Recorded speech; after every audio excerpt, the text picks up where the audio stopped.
All right. What's up, everybody? Welcome to the third episode of the Freestyle Pod. I'm your host, and my name is Mike. If you want to help support this podcast, you can hit the like button on YouTube, hit the subscribe button. It costs you nothing, and it'll help this podcast grow a lot. If you're an artist and you want to come on the Freestyle Pod, the freestylepod@gmail.com is our email. Send us links to your music. Tell us a little bit about who you are, everything like that.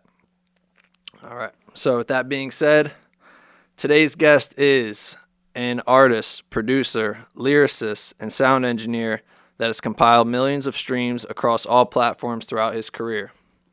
He has been involved in music his whole life and has operated his own studio in Pensacola, New Jersey since 2008 called SFX Studio. He is here promoting his upcoming album titled This Is Not Forever, and will be later performing one of those songs off the album. Everyone give it up for today's guest, Don Michael Jr. You can't clap. You got the camera in there. Right. It's all good. It's all good. What's up, Don? I'm good, man. Thanks for coming on, brother. Thank you for having me. Appreciate it. Leading into this, I talked a little bit, and Don's like, man, can we just, I don't want the typical podcast questions, man. Can we talk about some current stuff? I don't want the...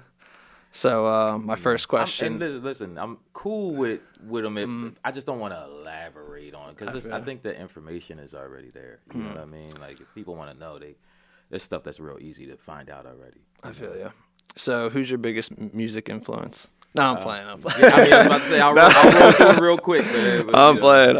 Yeah, that's everybody's favorite question. Man. I actually want to start off with the album. But before that. You used to go by Tracks? Yeah. What's the history of that nickname? Actually, there's a little story to that. Fat Joe gave me that name, kind of. Yeah? So I used to... So, like you said, I've been producing for a long time, right? So my name that I came up with, this is in the Wu-Tang era, okay? A lot of scientific names. Okay. My name was Infinite the Architect. Right? All right. And everybody used to call me ITA. How old were you when that was your name? I had to be 16, 17, okay. Something like that. So I was Infinite the Architect. And I chose that name because I'm producing and I can build, you know what I mean? So that was my producer name because I'm building things forever. You know what I mean? Whatever. I gotcha. So I chose that name because I felt like nobody would ever have that name, right? And then I get a placement with Terror Squad with Fat Joe. And I'm at the studio with Fat Joe. I'm in New York. It's my second time up there and everything. And then they asked me, hey, what name are we putting on the credits? And I'm like, Infinite the Architect. That's my producer name. And Fat Joe was like, we already got the Infinite Architects on the album. And I was like, there was two producers named the Infinite Architects. Wow, that happened to be on that album. Yeah, that were already on that album. Wild. They did the single and everything. And I was like, I never thought anybody would have this name, bro. So now he's like, so I need a name for the splits and everything like that. I'm like, shit, bro. So I was like, I just put it under, Don Sellers. That's my real name or whatever. So he did that, and then he's listening to more beats. And at that time, I was sampling, again, this is like the late 90s. So I was sampling like TV themes, like theme songs. Yep. And I was getting all from like the action shows, fucking A-Team and like whatever else. And also all my songs, all the beats sounded like action-packed. So Fat Joe was like, yo, all your tracks is action-packed. You action-packed tracks, right? So that's a good impersonation, honestly. That's how he sounds. Said. And I was like, oh, shit. I was like, he was like, that's what they should call you, action-packed tracks. And I was like, all right. Well, I was like, well, let's put AP tracks for sure. He was like, yeah, AP tracks. So he put AP tracks. And, okay. And that was and then it just turned to AP tracks. And then. How long that stick, the tracks name? AP tracks turned to Tracks Trigger because I had to make a new tag. Okay. And back then, hardly any producers had tags, but I had one that was like tracks, and people was like, I like when it's like scratching, like track.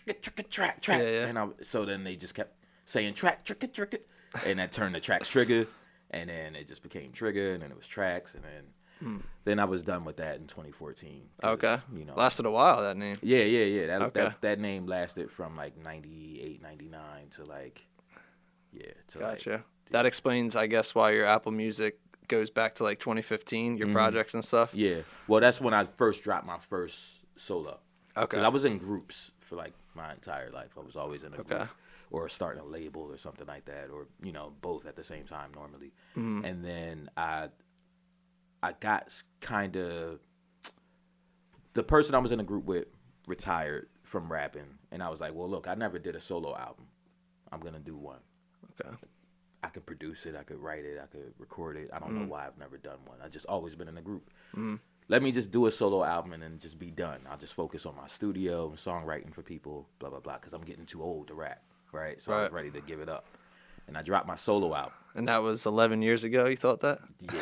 Yeah. Too old to rap? Yeah. I was too old to rap back then. It might be more than 11 years ago. It was 2013. Yeah. So, yeah, 13 years ago now. Okay. But, yeah, it was 2013, and I was like, let me just drop my first solo album. So I started recording it. I dropped it in 2014, and that was called 3 Day. But I was like, I want to put this album and have it here forever. The reason that I was doing the album was for my daughter. I just had a daughter in 2010, so I had a 3-year-old. And I was like, I want to do something that in case I'm not here, she could listen to. Wow. You know, my music and hear what her dad was going through or hear how I handled certain problems or whatever, just in case. Yeah. And that album turned out to be an album called 3 Day, and that album, like, took off. It charted, like, top 100. Wow. And I was like, what the hell is happening? You know what I mean? Because I didn't have a marketing budget or nothing like that. They put me on the front page of iTunes. We had a good relationship with iTunes. That's great. They put me on that front page, and that album just took off. That's awesome. Yeah, so. Something I like about your music is it feels like it always has purpose. Yeah. Like, I'm looking up your projects and listening and stuff, doing kind of research on you and stuff. Dope. Everything you do really has, like, purpose. Yeah. So I guess we can lean into the album, This Is Not Forever. Well, first I want to start with, like, the way you're releasing it. We kind of discussed it briefly. What's the strategy with how you're releasing it, and, like, how are you doing it? Right now it's up for pre-order. I don't know when this is airing, but whatever. The process has been pre-order and sell on even.biz and Pedestal, which are 2 direct-to-consumer platforms. Okay. I also plan to put it up on engineers.com, which is another, that's an engineer site, but they also have a direct-to-consumer platform. So I'm really just trying to go direct-to-consumer first and use streaming more like what I think is supposed to be used for, which is like more radio, singles, you know what I mean? So I'm just dropping individual songs on streaming. That full project sitting on even if you want to grab that. Gotcha. And eventually the full project will be on streaming, but first I want to go on even because I think it's better for fans that are like your real fans to be able to support you directly. Right. You know, cause and the money will, like, go to you. Yeah, and the money goes directly. I don't have to wait 3 months. I don't get 0.0003 cents per stream. You know what I mean? It's like people are buying the album. I listed it for $5, and people are buying it. Somebody bought it this morning for $45. You know what I mean? It's just like, to support. support. You know what I mean? And that's, I like that. You know, it takes 20,000 streams to make $45. On, you know, on streaming. So yeah, streaming stuff is ridiculous. I want to get more into that later after we talk about the album, and just, like, I would love to hear your opinion on how it was, you know, when you were younger versus how it's changed now with the streaming and everything. Yeah, kind of your typical podcast questions, though. Nah, so, that's fine, man. So with this project, like you said earlier, the goal of that first one was for your daughter. What would you say was your goal in making this project, and what's the overall vibe and energy of it? When I did that when I did 3 Day, and I kind of geared it, the original title wasn't 3 Day either. The original title was Cancer. Okay. Because I wanted to write the album like I had cancer. Okay. And it was like, what would I say? What songs would I want to leave behind if I knew that I was going tomorrow? So every album since 3 Day has been that. It's been, what would I want to leave here if I was dying tomorrow? So this Is Not Forever is no different. It's just another section, another segment of hey, we're not going to be here for forever. This is temporary. So do something important now. Like, leave your legacy now. Make your mark now, because, you know. This is not I love how forever. much the music like means to you, and when you release stuff, it's not just like, yeah, I made this all like, it has such like deep meaning. Yeah. I just feel like the way to really connect to people is going to be through your real experiences and your real life. I think I told somebody this story the other day, and I'm happy to share it here. Like, I wrote a song when I had my first major heartbreak. You know, we all go through that major heartbreak. When I had my first one, I wrote this song called "Gone," right? And up to that point, I've always been rapping. I've just been saying whatever sound cool. I've been saying whatever, you know, stuff was going on in my life, whatever. But when I wrote "Gone," I said a line in that song. I said, "It hurt when I had to give back your spare car key and realize it's the only reason you called me." And when I said that line, because that really happened, when I said that line, everybody that heard that song was like, "Oh my God!" I'm getting the chills, honestly. You saying that? It was like, I didn't think it was a powerful line. I just thought, hey, this happened the other day. It's definitely a bar. You know what I mean? And it was a bar, and the reaction that I got from that bar was like more than any other clever line I could come up with, or crazy metaphor. Just because it was real. It was just real, when I saw that hit people, I was like, I don't even care about the technical part anymore. I want to say the things that mean something to people, you know, and those things have normally been, I live this, and you probably live some version of that too, so you can relate to what I'm saying. Yep. And that's been all my solo projects since, you know. And yeah, I still put bars and stuff because I still want to show that I have skill, but I way more focus on like authenticity. Authenticity, and like what I think people can feel. You know? So my next question is like, what goes into you making this project? Like, how far ahead are you thinking with like promoting it, and things like that? And then like, also just, do you make your all own beats for the project? Is it some of yours, some outsourced? Yeah, this one was all me, and every song. Yeah, every song. Wow. And one was co-produced by my production partner Drew, Dramatic. If y'all want to look him up, but most of this was me. Drew, I think, produced on. There's a song called "The World" that Drew produced on. He was on your other project too, right? Drew's on every project. Yeah, cause he's nice. That's my dog. But yeah, this one I mostly did on my own. And as far as like how much went into it and how far I'm going promoting it, I have 6 videos now that music videos. Yeah, that I shot that aren't out yet. A ton of lyric videos that I have. Photo shoots are still like in the process, but merch. This is merch from the album. I already had this like designed. I was designing this stuff when I was, you know, I did that little stint. I was working for the NFL in November. I've been designing all this stuff since then. You know, the artwork has been done. The concept of the artwork, like, I don't just do, hey, I got a cover.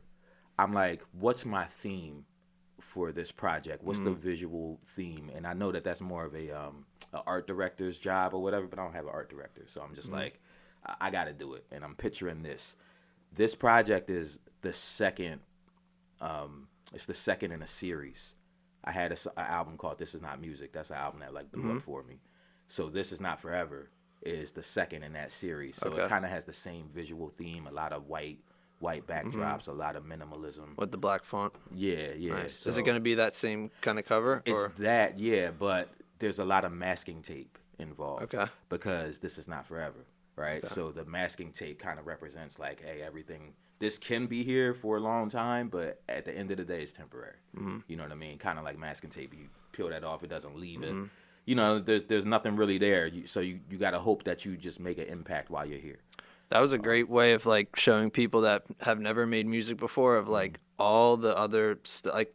Yeah. I feel like people have this that have never made music. They don't know all the back things that go into putting out a project. Like you just laid that out about how far in advance you have to think about things. There's so many other things besides the actual music that goes into it. And you know what? And people just don't know. I don't think there's a lot of information out there that goes in.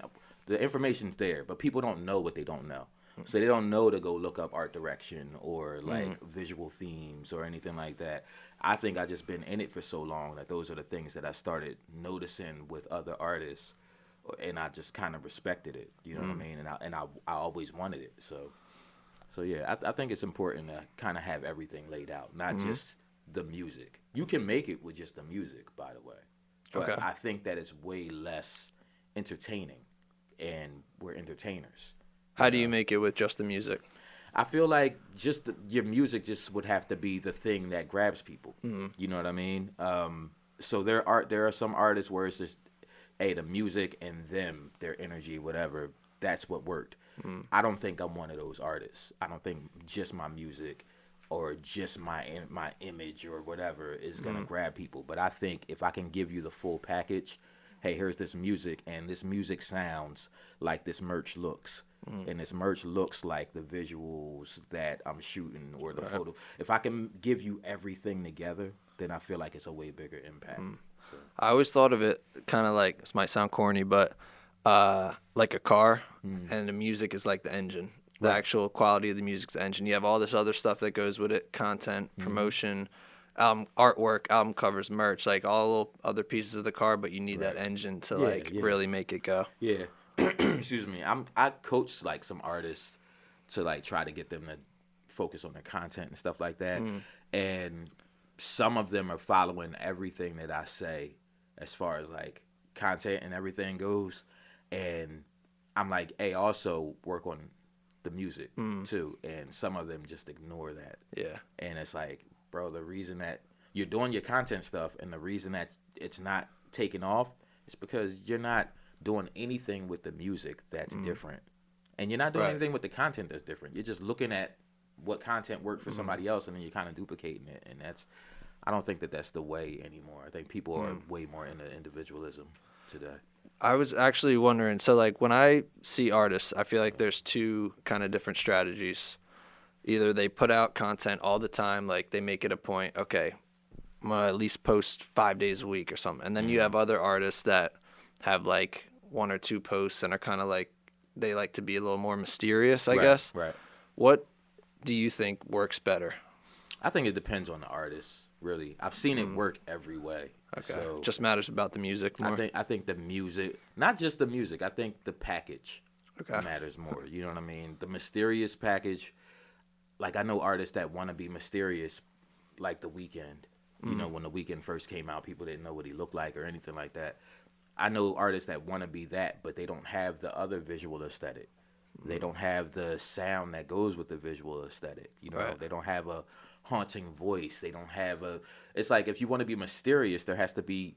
Your music can't just be average. Right. You know what I mean? Your music has to be something that's never really been heard before. The Weeknd didn't just come in and not have pictures. He came in and had a sound that nobody had. He had this visual identity with all these black and white pictures and all these like models with cocaine on the table and stuff like that. Like he had a bunch of things that were like, I've never seen this, bro, and I've never heard this, and who is this guy, and where is he from, what's happening? And then as everything got revealed, it was just entertaining. You know what I mean? At the end of the day, it's just an entertainment business. Yeah. A lot of it comes down to being yourself, being unique, and then is your music actually good? Right. Yeah. Which That's is, a big part. it's subjective, but I guess, how would you measure if someone's music's good? By how many people I think will like it. Okay. You know what I mean? That's normally the gauge. And I don't mean like how many people stream it or like streaming numbers. I just mean like if you could get people to listen to this. And they genuinely like it. Yeah. Do I think that they would be genuinely like, I want to hear that again? And usually that goes like when you make something, if you genuinely like it, right, other people will probably feel the same way. There's somebody that thinks exactly like you. There's probably a large amount of people, and that's what you're supposed to find. So like, I was kind of curious, since you're an engineer and kind of wear all the hats and stuff, how do you record yourself for this album? Do you have someone that you work with often, or? Nah, man, I wish I did. I have other engineer friends, but sometimes like inspiration will just hit me, or just my schedule is just open. Well, I'm wondering how you actually physically do it. Physically, like, you hit the record button? Yeah, I'm bringing the microphone out of the booth. I'm in the control room. I got it set up right here. So I do. So it's two different things that I do. I have kind of like a mic stand like this hooked to my desk. Okay, so you're right at the desk. Because I stream or whatever too. So I'll have that for my streaming. That's how I write. I'll bring that mic over and the keyboard's right there, mic's right here, programs in front of me, and I'm just hitting record, coming up with a bar. I record it, stop it, then I'll listen to that. When I'm done, I'll memorize it. Then I'll bring the real mic out and like re-rap it. You know what I mean? I'll stand up, get my energy right, and then I really do it. Nice. Yeah. So anything else with the album that you want to? I mean, I could talk about that album all day. I love that album. Yeah. Yeah. Any favorite tracks that stick out to you from it? One of them is "Hold On." There's a song called "Hold On." I got this choir to sing on the song, and I wasn't even gonna put it out. It wasn't really a song. I just made it because I heard it, and I was like, I don't know if it's for this album, but I felt it, so I just made it. And I was on my live stream playing it, and shout out to Snapback Picasso. He's one of the people that are like in my lives all the time. Okay. He told me this story about he had just lost his brother, and I think he had just lost his dad. I hope I'm not getting that wrong. He had just lost his brother like last year or a few years ago, and he just lost his dad like recently or something like that. Whatever it was at the time that he told me, he was like, that song is really like helping him. He's like, just hearing that, he was like, yo, I just needed to hear that. And I was like, I'm putting it on an album.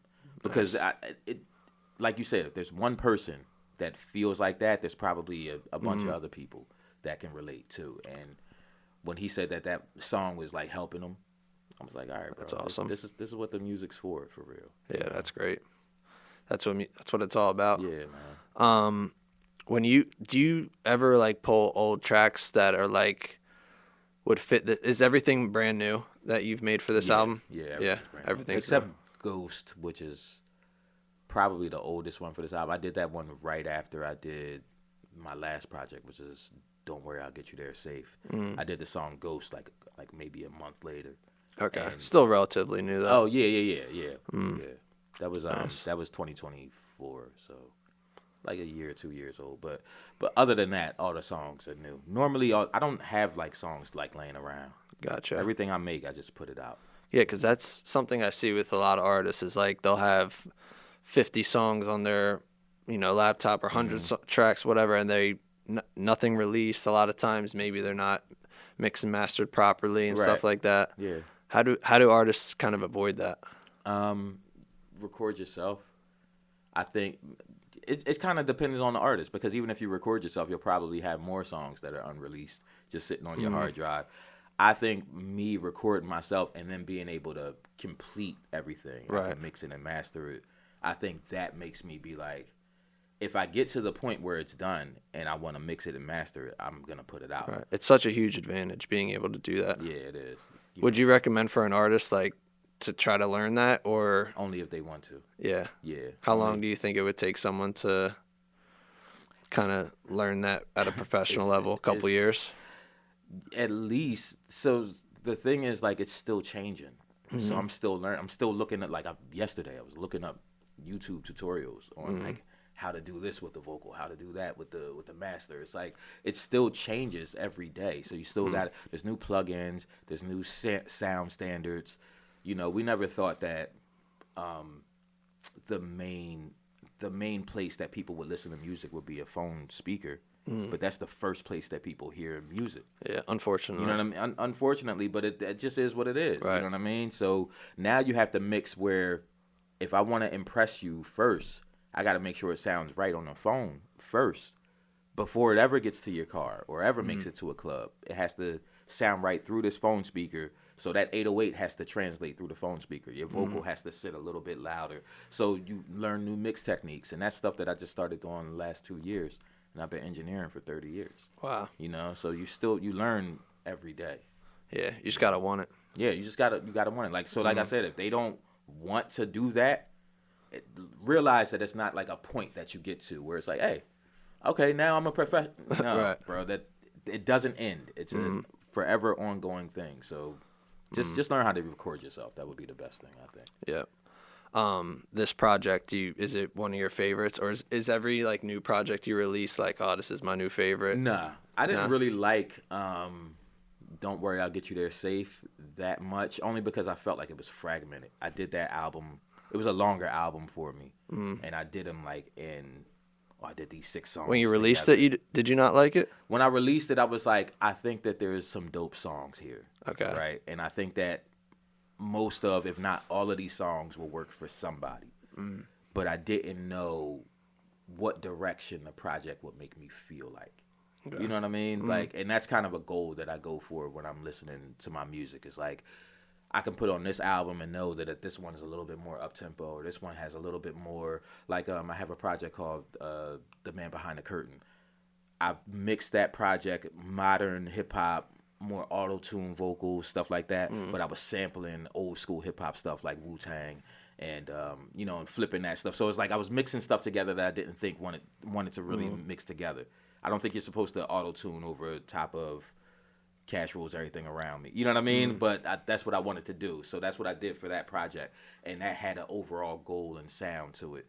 Don't Worry, I'll Get You There Safe, I don't think had like a overall sound. I think it the main thing with Don't Worry, I'll Get You There Safe was just like a traveling it was like a travel album, basically, which is why I called it Don't Worry, I'll Get You There Safe. It felt like I was going to a destination, but I was seeing all the different scenery as I went there, It's interesting though, you saying you're like pretty much releasing something you don't fully like, but is that something artists need to like learn how to do, because you're getting out of your own way pretty much? If you were to be stubborn and say, oh, I don't 100% love this, then you wouldn't have put it out. I think well, when I made it, when I was finished with it, I 100% loved it. Okay. But the thing is, how fast after it drops do I notice myself skipping this song, or like I don't feel like hearing that joint right now. You know what I mean? There was a lot of songs on there, Stepping Stones, and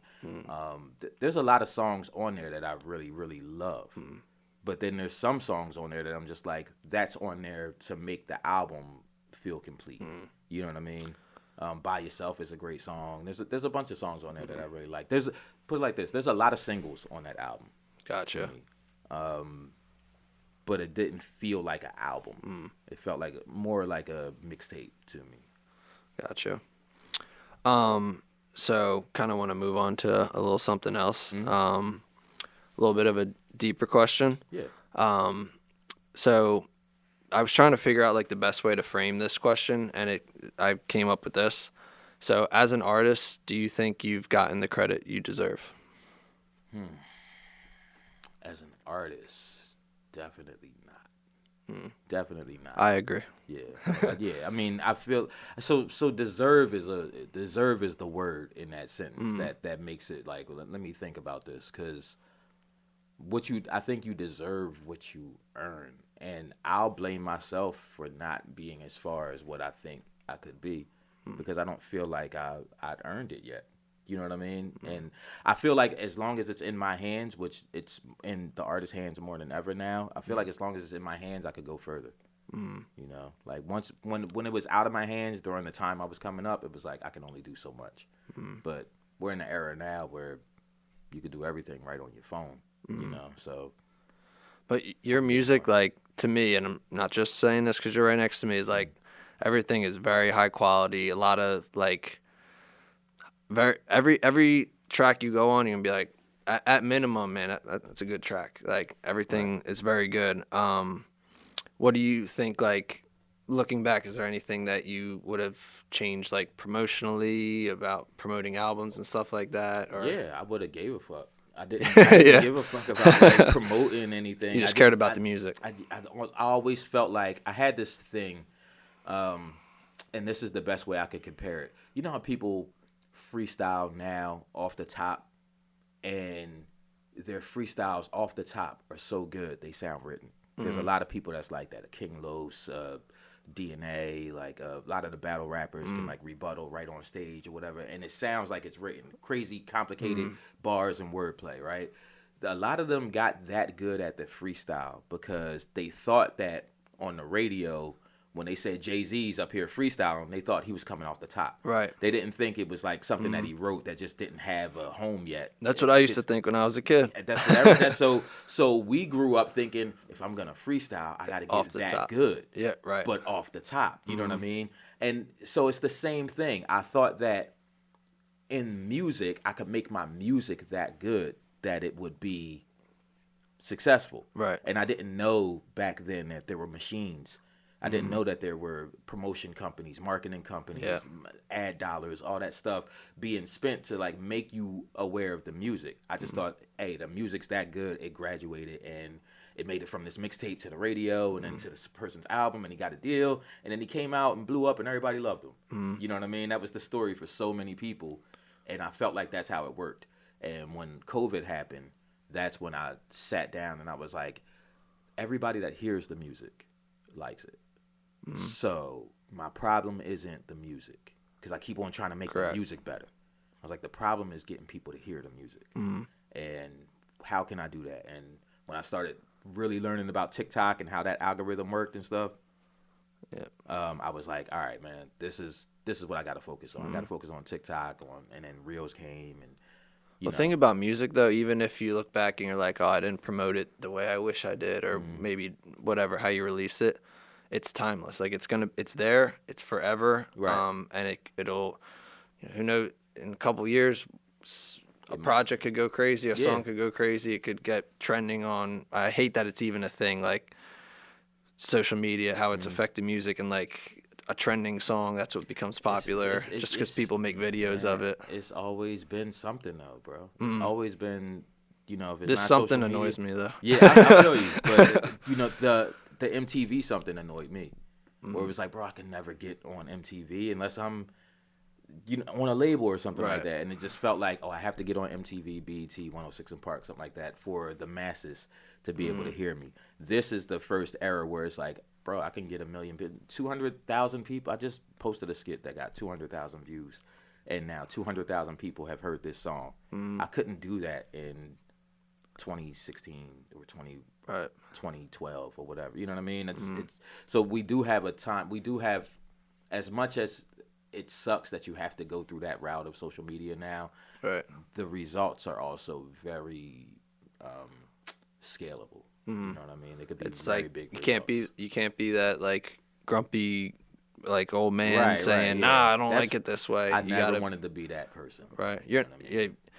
And actually, my next question was about making content. Kind of perfectly flows in. The pretty much I wanted to ask, like, is it annoying making content, or because you just want to focus on music, right? I just want to make the music, and I want to have the music. I want to have the music be the thing that everybody knows me for. Everybody knows me for these skits that have the music. Everybody knows me for like, just getting on like live streams and stuff like that. But I want just the music to be the thing. But again, when I sat down during COVID and just had that time to think and study, it was never, for anybody, it was never just the music. It was never that. You know what I mean? It was always, I don't care what era you pick, there was something else that went with the music. Right. You know what I mean? There was an image. There was like, Michael Jackson had the perfect storm because he graduated from radio, came right when MTV was there, had the money and the budget and everything to say,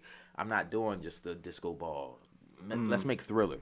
You know what I mean? Right. And look how big that song is for forever. It was the perfect storm of stuff. If Michael Jackson would have came around when social media first hit, I'm sure he would have figured out some way to be the biggest thing on social media. Right. You know what I mean? Like, Kai's the biggest thing on live stream. There's always some new format or medium that somebody can. The thing about social media, though, now, and kind of goes back to what we were talking about being mysterious, I feel like back then, artists could be like kind of the unknown, like the Beatles, Michael Jackson. Like if you caught a glimpse of them in real life, like that was, if they're performing somewhere, now it's like, okay, the Beatles page, or what if that doesn't exist, but like, you know what I'm saying about being mysterious. Well, the thing with it is now, because everything's algorithmic, it's halfway all of our fault. Everything's algorithmic because we all want what we want on demand.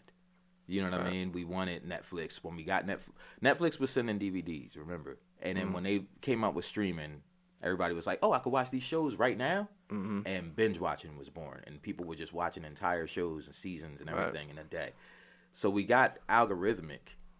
We can't leave that at the moment because everybody's so used to having everything on demand. It's just how it is. So you can't be mysterious because you can't even reach everybody. Right. If you're mysterious, then you're hurting yourself. You're not even going to get your own algorithm. You know what I mean? You need to pop inside of an algorithm in order for you to even be able to have some type of successful career. You know what I mean? So, my next question is a little off topic, but so what do you think keeps you going, like in music for this long and still creating, still putting out high quality projects and stuff? What do you think keeps you going? I don't know. I think that it's still growing and there's still like a life to it. And whenever I stop, I get depressed and I don't notice that I'm depressed because I don't notice that's why. I just notice that I feel way better once I'm starting to drop music. I always think it's the other way around. Like I always think, man, I'm sad. I wish I could work on some music or whatever like that. It's always, hey, you're sad because you're not working on music. You're depressed. You don't feel like doing anything because you're not working on music. Once I start releasing and dropping and feeling like, hey, I got this music coming, then I feel like being outside and doing interviews and doing shows and stuff because it's who I am. You know what I mean? And once you take like such a large, like I said, I've been doing it since I was a kid. So once you remove such a large part of yourself, you lose your life force basically. You know what I mean? So yeah, definitely is who you are. Yeah, I got to keep going, bro. If I can't keep making music, because I don't think I'll be able to do it forever. But this is not forever. This is not forever. You know what I mean? but as long as I'm doing something that I think is getting the music out there, getting the ideas out there, even if it's helping another artist or producing for somebody, or I don't know where music's. It could be AI artists in 2 years from now that you have to work. Who knows where it's going? But I think I just need to keep going because I have more music and more stuff to say. Definitely. Another random question coming. Was there any moments like in your career, thinking back in your life, where you wanted to kind of stop or give up music? Yeah, there was a couple. I don't know what triggered them though. I just remember kind of being, I guess, just frustrated. You know, I remember I don't know when this was, but it was a few years ago. I started just posting on the gram. I was just crashing out. Just every A&R that I knew, like I was tagging people. Like I was like, yo, fuck this. Like you were supposed to help me. You said, you know, and this might have been like 2023. 2020, okay. Recently. Like recently, actually. Because I remember the talk being, hey, if you can get this many people or this many streams or whatever, this many monthly listeners, then we might be able to do something. We can do a deal. We can do a pub deal. We can get you like a single deal. We could blah, blah, blah. And I like 10x'd it. You know, if you can get yourself to like 10,000 monthly listeners, then we see some traction. And I got 100,000 monthly listeners. And they were like, if you could sell this many records, if you could get this many followers, like get yourself to around 10,000 followers, 20,000 followers. I got 600,000.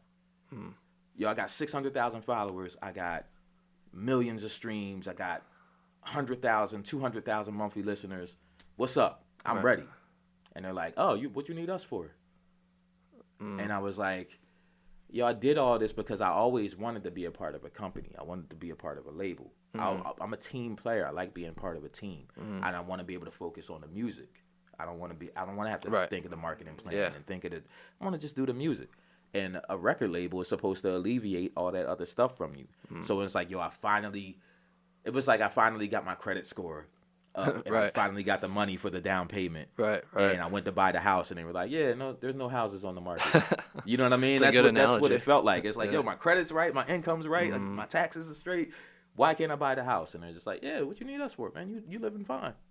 It's like, so that's kind of how I felt. And I remember crashing out, and I think it was Riggs Morales that reached out to me from Atlantic at that time, Atlantic, and he was like, "Yo, bro, you built up so much stuff over the last few years. Don't crash out and lose it all now, bro. Like it's not worth it." And that was important for you to hear. Yeah, that was important. Him and there was somebody I know, Candido. He's a video director. He told me too. He called me and was just like, "Yo, bro," he's like that. He's like, "It's not worth it, bro." He's like, "Don't burn bridges that you can't rebuild." You know what I mean? It's like. So how long did that kind of crash out last until? It was the mood, the energy of that crash out was probably like 2 weeks. But I think Gotcha. the day, like where it boiled over and I was just like typing, just going crazy on my story, was okay. Yeah, that might have been like a day or two. Gotcha. You know what I mean? And I didn't delete stuff, but I just I stopped. Yeah. Thank God. I mean, that is frustrating, man. You work that hard and you expect to see, some things happen and then they don't happen. Yeah. Well, that was the last straw of me realizing that things just don't stay the same.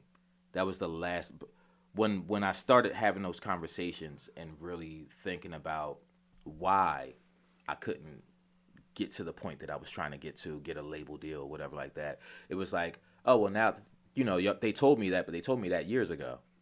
Get to this 10,000, get to this many followers, whatever, back when followers mattered. But then the followers stopped mattering because algorithms change and everything's algorithmic now. Right. So followers no longer really mattered. And then the monthly listeners only represented this one thing, but that doesn't mean you could put bodies in seats. So then that part started not mattering. And I just had to realize, like, the qualifications are always going to change. And it just made me think, like, everything's always going to keep changing and evolving. So don't worry about that. Just do what I can do. Just do what I need to do and put the message out there. Like, do what's important to me. So are you over, like, the label thing? You're like, it's... Yeah. I don't even really think about it. I actually have, like, some meetings and stuff coming up, and I'm just like, my manager is just like, yeah, so you want to, and I'm just like, bro, we can go meet. I don't care. Right. I'm fine. You're not, like, hungry to link with a label? They would really have to impress me at Gotcha. this point. You know what I mean? Because I've already figured out how to survive and make it on my own, how to do this stuff on my own. I have, like, a small label that I did, like, a little deal with in Texas. So I'm working with them right now. But nice. They're providing, like, some of the main stuff that I needed. You know what I mean? And I don't know what else a label could do. Gotcha. So do you think lyricism gets overlooked nowadays, or do you think it's just harder to find? I feel like lyricism right now is very respected. And I think it's a direct result of the Drake and Kendrick battle. Because that was such a big battle. And it was one of the first times in such a long time that I saw everybody online listening to lyrics. Where I was like, true. Now y'all care about what people are saying? like yo, right. for years, decades, almost, nobody cared about what the lyrics were to the song. Did it feel right? Is it the vibe? Blah, blah, that's all people cared about. Right, definitely. Once they started battling, it was just like, oh, but see, Kendrick said, if you blah, blah, blah, and that's a metaphor because this, and Drake's album cover had... Right. Everybody was breaking down lyrics, and all of a sudden, everybody became a lyric analyst, a lyric specialist. So I think that there is, like, a thing now where people... It kind of... it's still echoing. Yeah, it still resonates with people. Yeah, where now people are just like, the song good, but what do you like? I play the review circuit a lot now. Like, I send my songs into, like, music review shows and stuff like that.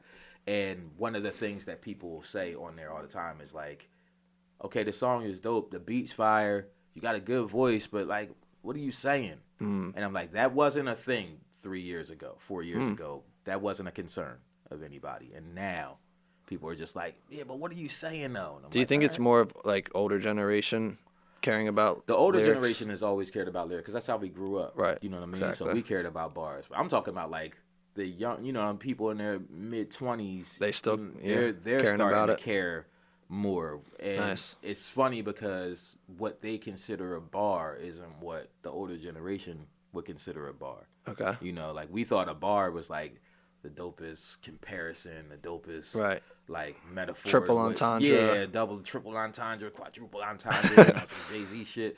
And then what this generation cares about as a bar is like how well does it resonate with how many people. Okay. That, and then it'll be like, oh, that's a bar. Mm-hmm. You know what I mean? True. So it's like, it doesn't have to be so complex. Yeah, yeah. That's one be. of the things that I really enjoy about music today. Something I was personally curious about is like, how does knowing how to like mix and master your own songs affect how you create music? It's terrible. Why? Because you're so picky. Because I'm doing stuff while I'm trying to create.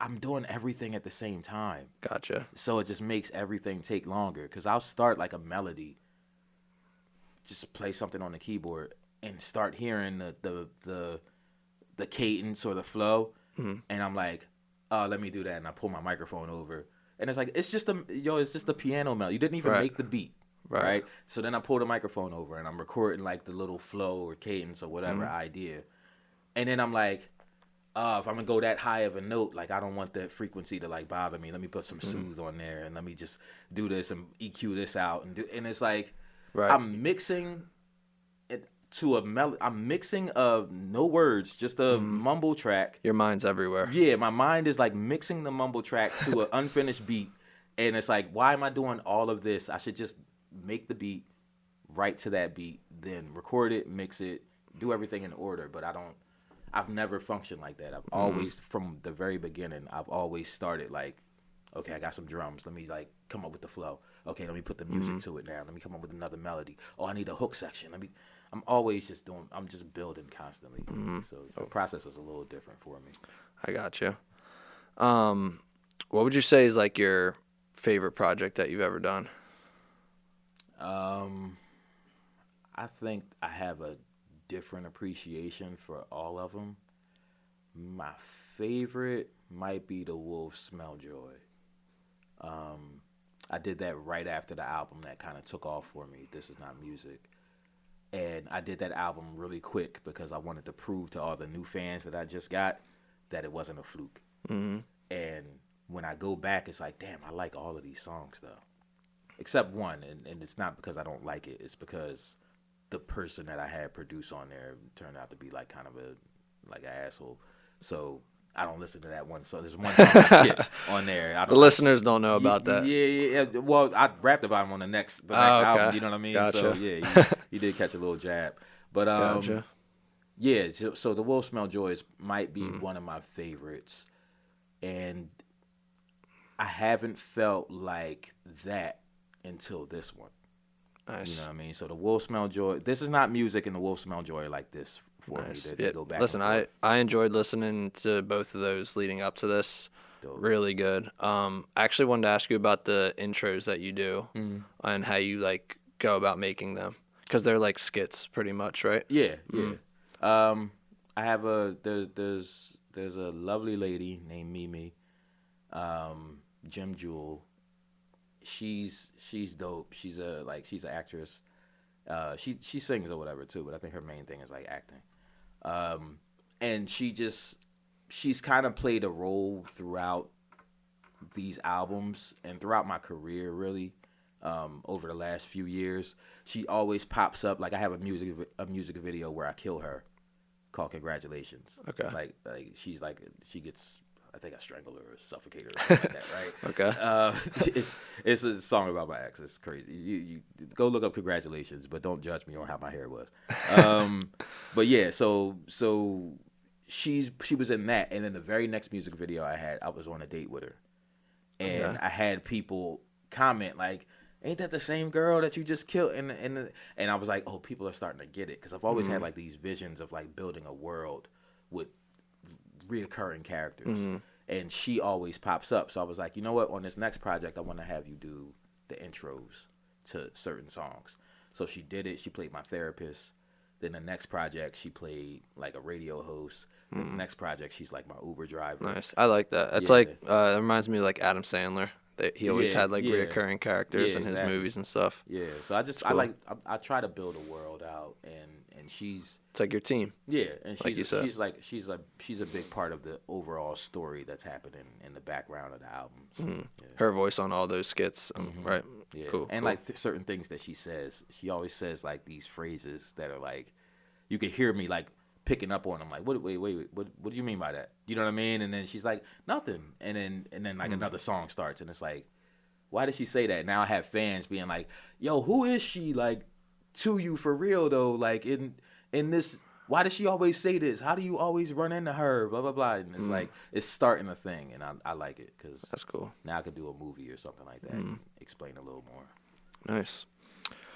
I was gonna say this earlier, but something I love about music is how it's an uninterrupted like message that you get to portray. Right. I don't really have a follow-up question with this, but I just wanted to share. Like, there's not many things where it's like just uninterrupted, get this message out, say what you want type of thing. I feel like you do like a great job with that with your music, like Thank you, sending messages and things like that. Yeah, hitting people deep and things like helping that guy in your stream, that song helped him get through a certain thing. So yeah, somebody pointed that out to me the other day, and I thought it was funny because he was a younger dude, and he said, "Yo, when you talk about something, you talk about it the whole song," and I was like, "Yeah," and he's like, "Yo, that's so rare now." right. And I was like, oh shit, yeah, it is rare because you know we're a lot of the kids rapping now, like the kids are Lil Wayne, so they jump from subject to subject like Wayne jumped from bar to bar. You know, Wayne might just, fucking on your bitch like it's something done and pulled up in the whip. It's like, wait, are you with the chick or are you driving? You know what I mean? Like so Wayne will jump from bar to bar. Now all these kids like they just say whatever rhymes or whatever feels right and sounds right. So it's hard to like nail down what the subject of the song is for them. Where I grew up in an era where it's like this song is about this, so this is what we're gonna talk about. Even a whole project on one subject. Yeah. Like that's how I approach my projects. It's like this is not forever. Okay, let me have everything kind of be based in time, things that are temporary, things that are like things that you learned over time. Everything's kind of based in time right now on this project. Do you have the concept of this is not forever before making any tracks, or do you make okay? Yep. I named the album first. Oh wow. Yeah, I named the album first. Well, I think of what I want to talk about, and then I come up with the title of that, and how like what's the overarching subject matter of the album, and then I lay everything out and title it, and then I start thinking of song titles. I think the titles are like kind of more the most important parts of the songs sometimes, or at least like the most attention grabbing things of the songs. And then I write the titles out, and you know sometimes songs just pop up, and I'm like, all right, what title could that be? But a lot of times I have it pre-ready. How many songs on this did you make for this, and then you like it didn't make the album? That's very rare for me. But on this album, this one and the last one, I actually made more songs than what ended up on the album. I might have 4 songs that didn't make it. Okay. You know what I mean? Nice. Just curious. Yeah, I'm not one of those artists that records 100 and then like picks out the best 14. And I wish I was, because then I would have a lot of extra songs. But I'm like, my albums are more time capsules. It's like, this is where I am right now. This is what I'm making right now. So that's what you're going to get right now. I feel like since you're also an engineer, you don't have those tracks that are just laying around. Because a lot of people have those tracks and they're like, they were recorded in a studio, maybe mixed for like 30 minutes or a quick little cleanup of vocals and stuff like that. Rather than with you, you're like, okay, if I like you move with more purpose pretty much with your recording and your tracks. Like, all right, I'm not going to spend the time if I'm not going to, release this. Right. So. Yeah. I only take the time when I feel like the world needs to hear it. Are there any of your tracks out there that you feel don't get enough recognition, like in particular, like, oh man, I snapped on this one song and no one even cares about it type of thing? There's a couple. I don't know them off the top of my head, but sometimes I listen to projects. I might tweet about it, or like X about it or whatever the hell you're supposed to say. Or I might like put it on Instagram every now and then. If I come across a track, I'll be like, yo, y'all slept on it. You know what I mean? Right. But there's nothing that like jumps out to me. Okay. They're all older. It would just be because some people don't go back. Gotcha. You know, and a lot of people do go back. Way more people go back and listen to the old music than what I ever thought would. You know, so that was surprising for me. Is your old music, do you think the quality of it is like less or no? It's all great quality? Only the mastering. Okay. It's not as loud, you know what I mean? Gotcha. Maybe some of the mixes aren't as hard, but I think as far as like subject matter and production, I think I've always been kind of consistent. Good stuff. Because sometimes you go back in artists' like first albums, it's like, maybe it's not done as well. You know what? I've never really been trendy. I never really tried to do the trends of the moment because I always felt like when that moment's over, then I'm stuck with these songs in my catalog that don't fit the trend. I was just, I forget where I was talking about it, but I just said, if I came out tomorrow with a song where I named myself after somebody, it would feel like the 2011, 2010 boom, the Big Meech. You know, I think I'm Big Meech, or I think I'm MC Hammer. Everybody thought they were somebody else, right? And it's like, if you do that now, then people will say that sounds like this date. That sounds like some 2010 stuff. That sounds like some early 2011s because it was a trend. But when you make whatever you want to make, and nobody else is making it, you can put that out. My boy, my little brother Jace, he has a song that he recorded half a decade ago that's blowing up now because he's always had his own sound. So that song doesn't sound old to anybody, you know, because it was never a trend. Right. Know? It's just his sound. I feel you. So kind of last question here. We're flying through this. It was great. Last question here. If you had to introduce someone to your music with one record, what would it be? Damn. For you, I feel like this question's better with like a project because you're like there's so many different aspects to your music and right. But well, yeah, I'll try to narrow it. You can down do both. That do a project and a record. If I had to give somebody one project from me, someone that's maybe never heard you before, probably the Wolves Smell Joy. That's probably one. I know This Is Not Music is the one that like blew up for me, but I think the Wolves Smell Joy had more heart to it. And if I had to give them a song, it's between Funeral Black, which is the intro on This Is Not Music, or I have a song called Crooked Pictures on the album The Man Behind the Curtain. And both of those songs, they're like emotional. They have like an emotion to it. Like Funeral Black is like bars. All the Color songs, my whole Color series is normally bars, and then it starts talking about real life, and then it starts talking about like a little bit of like struggle, and it gets melodic, and it turns emotional, and then that's how I end it. Okay. And all the Color songs kind of follow that same format. Nice. And Funeral Black, I have wrote when my basically my brother, he had died. He passed 2020. And I wrote that song, and I didn't rap it for a long time. And then when I didn't cry at his funeral or anything like that, but when I wanted to rap the verse, I couldn't say the bars about him without crying. And I did the take like 5 times. And I kept cracking and breaking down and just crying. And the last take, I just left it. I just left the crying in there. Yeah. I was like, let me just get through it so that I could just go back and punch it in and fix it. And when I heard it, I was like, I'm not punching it in.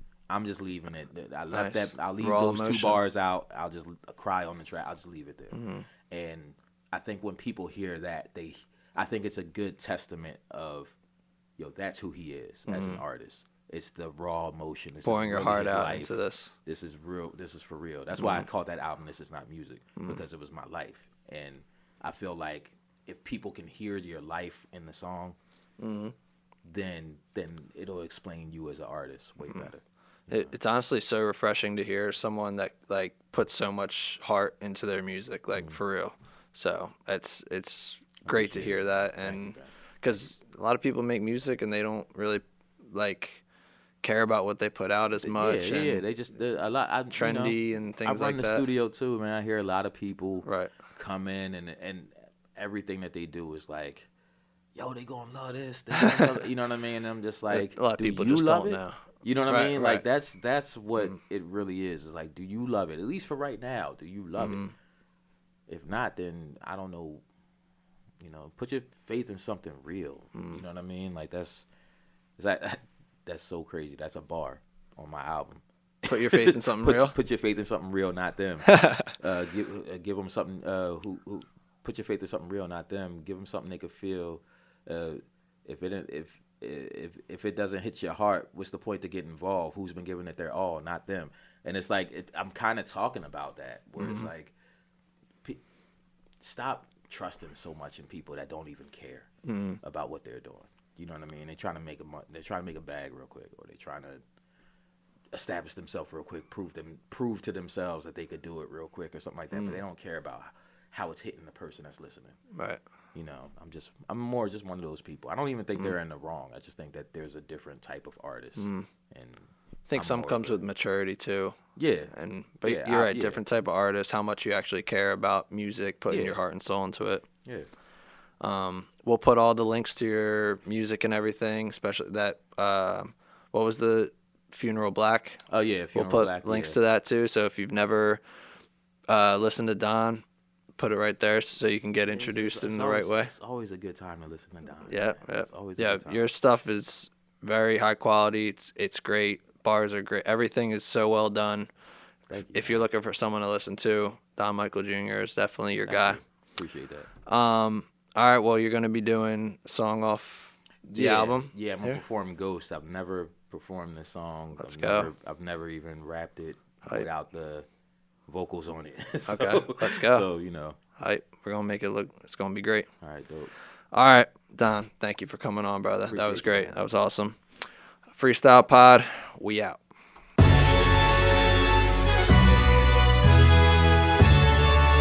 Yeah. I ain't got no time to play. Everybody gotta move.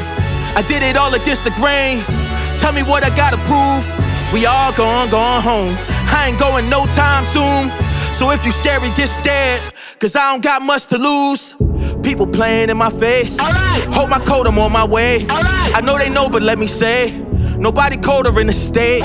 Nobody colder on the coast. Pick a coast, I'll check them both. I got your beat, make a beat. I'll turn your ghost right a ghost. What make them hate him, is it my calm demeanor? Like Jason Tatum, she got that Aquafina. She'll say she taking, but she flirt a lot. Got her stripped out again, she a turbo dot. And your man had police, that's a Robocop. I be there 20 deep for a solo slot. Saying she with the team, but she know she not. Keep it G, she a freak, I'ma hold the slot. Gotta double the cake, that's the plan. If you stuck on my plate like Saran Wran, try to hit number one like a cannon. Gotta stick with the drums like it's band camp. I done came a long way. Fuck a good, I want great. They say the day gotta end, yeah, but at the end of the day, yeah, I ain't got no time to play. Everybody gotta move. I did it all against the grain. Tell me what I gotta prove. We all gone home. I ain't going no time soon. So if you scary, get scared, cause I got a laundry list of shit that I could complain about. Seen it all start to change when I came around. They be like, yo, you made it. I'm like, who could tell? Trying to get way more W's than L's. I put the city in good light like a model. It's even the good side at the bottom. I just hit 105 on the throttle. I'm burning that turnpike, it's a problem, you know me. Making moves, keep it low-key. These hating fools turn to goalies. Trying to block us, trying to stop us. I just shoot like I'm Kobe. They hit the line, niggas phony. They don't get no energy. Act like it's love, they just play and pretend with me. Cherish the day that they fade from my memory. Yeah, I ain't got no time to play. Everybody gotta move. I did it all against the grain. Tell me what I gotta prove. We all gone home. I ain't going no time soon. So if you scary, get scared, cause I don't got much to lose. People playing in my face. Hold my coat, I'm on my way. I know they know, but let me say, nobody colder in the state. Nobody colder on the coast. Pick a coast, I check them both. I got your beat, make a